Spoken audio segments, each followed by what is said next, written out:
जो हमारे जो फोर फादर्स थे, हमारे एंसेस्टर्स थे, जिन्होंने हमारे लिए ये सपना देखा था कि हमारी आने वाली जो पीढ़ी है वो अपने लिए सही डिसीजन लेगी, हम कहीं ना कहीं उनको डिसअपॉइंट करेंगे, कहीं ना कहीं हम उनके जो हमारे लिए उन्होंने जो सोचे थे या जो हमारे देश कैसा होना चाहिए उसका एक सपना देखा था, उसको कहीं ना कहीं हम तोड़ देंगे।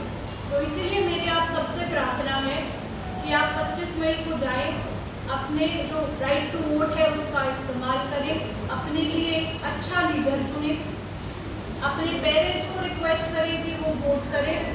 जब भी आप कोई डिसीजन ले रहे हो तो आप इन सब चीज़ों को ध्यान में दें कि क्या ये लीडर हमारे लिए बढ़िया है। आप किसी भी दूसरे, मेरी रिक्वेस्ट है, किसी भी तरीके का प्रलोभन में ना आए। कोई भी व्यक्ति अगर आपको वोट के लिए फोर्स कर रहा है, आप अपनी शिकायत दर्ज करवा सकते हैं डिस्ट्रिक्ट इलेक्शन ऑफिसर जो हमारे डीसी सर हैं उनके ऑफिस में। आप कोई भी व्यक्ति अगर आपको लगे आपको फोर्स कर रहा है किसी भी पर्टिकुलर कैंडिडेट को वोट करने के लिए, आप उसकी शिकायत दे सकते हैं। नॉर्मली हमारे पास जो एक वोटर हेल्पलाइन ऐप है, अगर आप लोगों ने इसके बारे में सुना हो, वोटर हेल्पलाइन ऐप से आप अपने आपका वोट कौन से बूथ में है, क्या आपका एपिक नंबर है, ये सब जानकारी जो है आप वोटर हेल्पलाइन ऐप से ले सकते हैं। हमारे ईसीआई की तरफ से सी विजिल ऐप लॉन्च की गई है। सी विजिल ऐप में अगर आपको किसी भी तरीके की शिकायत किसी कैंडिडेट के लिए करनी है, आप वो दर्ज करवा सकते हैं। बहुत जगह आपने देखा गया होगा जब आचार संहिता लग जाती है तो हम पर्टिकुलर जो प्लेसेस हैं उनको डेजिग्नेट कर देते हैं कि यहीं पे पॉलिटिकल पार्टीज अपनी ऐड लगाएंगी, इसी तरीके में यहाँ पे अपनी रैली करेंगी। तो अगर वहाँ पे भी अगर आप में से किसी को लगता है कि कोई पॉलिटिकल पार्टी या कोई पर्टिकुलर कैंडिडेट एमसीसी की वायलेशन कर रहा है तो उसकी शिकायत भी जो है आप सी विजिल ऐप के थ्रू दे सकते हैं और उनके ऊपर जो है विद इन टाइम जो है उसके ऊपर कार्रवाई की जाती है और जो कार्रवाई रिपोर्ट है वो भी आप देख सकते हैं। तो इस तरीके के बहुत सारे जो है ईसीआई ने अपनी तरफ से एफर्ट्स किए हैं आप लोगों को इन्वॉल्व करने के लिए इलेक्शन प्रोसेस में। नागरिक लोकतंत्र में अपनी पूर्ण आस्था रखते हुए यह शपथ लेते हैं कि हम अपने देश की लोकतांत्रिक परंपराओं की मर्यादा को बनाए रखेंगे तथा स्वतंत्र निष्पक्ष एवं शांतिपूर्ण निर्वाचन की गरिमा को अक्षुण्ण रखते हुए निर्भीक होकर धर्म वर्ग जाति समुदाय भाषा अथवा अन्य किसी भी प्रलोभन से प्रभावित हुए बिना निर्वाचनों में अपने मताधिकार का प्रयोग करेगा।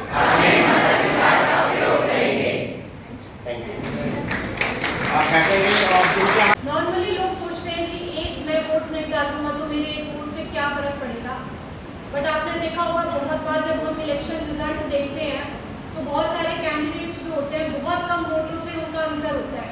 कोई 5 वोट से जीता है, कोई 10 वोट से जीता है, कोई तो मात्र 1 वोट से भी जीतता है। तो इसीलिए हर वोट की उतनी ही इम्पोर्टेंस है। तो आप ये ना समझें कि भाई मैं आज वोट नहीं डाल रहा, मैं आज वोट नहीं डाल रही हूँ तो मेरे एक वोट से कोई ज़्यादा फर्क नहीं पड़ेगा।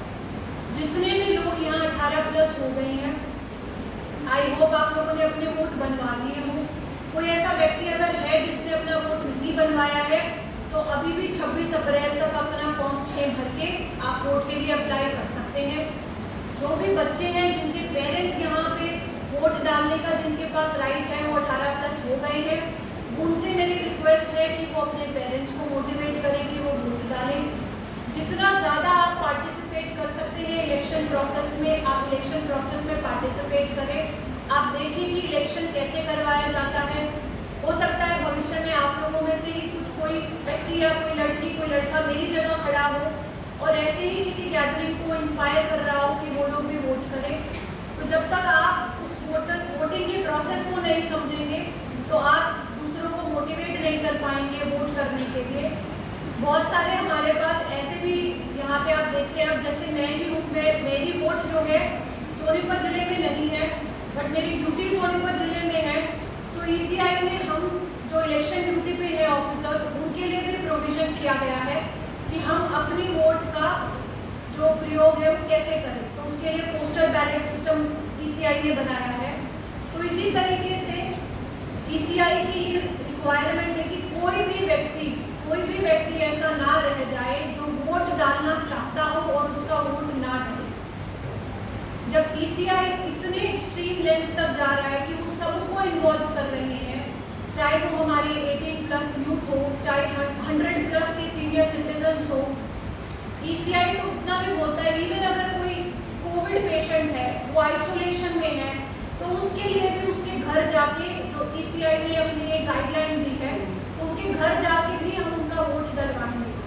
तो एक भी व्यक्ति वोट करने से ऐसा ना रह जाए कि वो वोट करना चाहता हो और उसका वोट ना डल पाए। आप लोगों से यही फिर से रिक्वेस्ट है, आप अपने सबसे पहले तो वोट बनवाएं जो 18+ के हो गए हैं। जिनके वोट बन गए हैं वो उस दिन अपने मत का प्रयोग जरूर करें। आप में से अगर किसी का कोई भी डाउट हो वोटिंग प्रोसेस के लिए, आप मुझसे डायरेक्टली पूछना चाहते हैं, आई एम अवेलेबल हियर, आप मुझसे पूछ सकते हैं।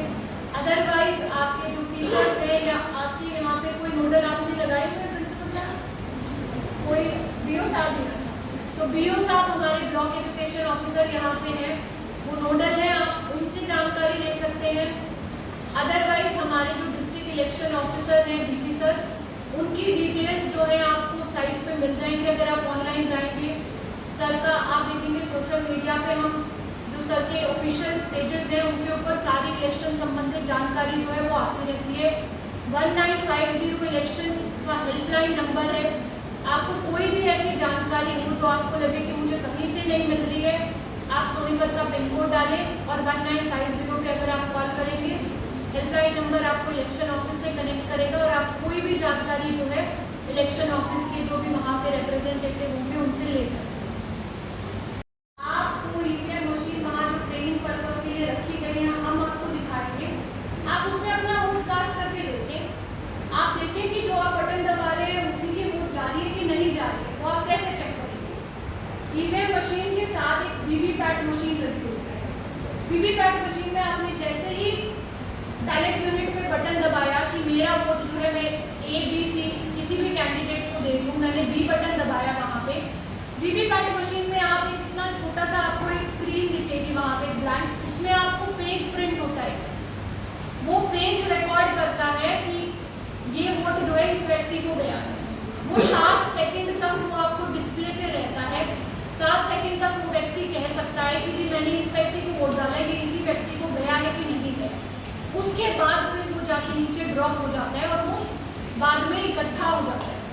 अब बहुत सारी जो हमारी ECI की गाइडलाइंस है वो क्लियरली कहती हैं कि हमें जो है मिनिमम VVPATs की जो है, एक बार वोटिंग मशीन से हमने काउंट कर लिया, जब हम काउंटिंग करते हैं कि A कैंडिडेट को इतने वोट मिले, B को इतने, C को इतने, नोटा को इतना, उसके बाद हम VVPAT मशीन में जो पेपर्स निकले हैं उसकी भी काउंटिंग होती है और उसको भी मैच किया जाता है कि क्या EVM मशीन का रिजल्ट VVPAT से मैच हो रहा है या नहीं हो रहा है। तो इसीलिए हम आपके प्रोसेस को 100% जो है एरर फ्री बनाने की कोशिश करते हैं। तो अगर आपको कोई भी इससे रिलेटेड डाउट है, तो free to ask me, free to ask your seniors here. आपके प्रिंसिपल साहब हैं, BO साहब हैं, आपके टीचर्स हैं, हमारे BLOs हैं, हमारे सुपरवाइजर्स हैं। आप उनसे पूछें और आप इसके बारे में पूरी जानकारी दें, ताकि कल को कोई भी आपको भ्रमित ना कर सके, कोई आपको मिसगाइड ना कर सके। अगर हमारे यूथ इन्फॉर्म है तो मैं समझूँ कि हमारे यूथ जो है वो एम्पावर्ड है। आप लोगों को, आप लोग हमारे देश का भविष्य है। अगर आप लोगों को EVM के बारे में सही जानकारी है, आप लोगों को वोटिंग प्रोसेस के बारे में सही जानकारी है, तो फिर आप लोगों को कोई भी मिसगाइड नहीं कर पाएगा और आप लोग खुद ये चाहेंगे कि जी मैं जाके अपने मत का प्रयोग करूँ, मैं जाके किसी भी कैंडिडेट को वोट करूँ या मैं जाके नोटा को वोट करूँ। तो इसीलिए आपकी हर वोट हमारे लिए उतनी ही कीमती है जितना कि आप समझेंगे कि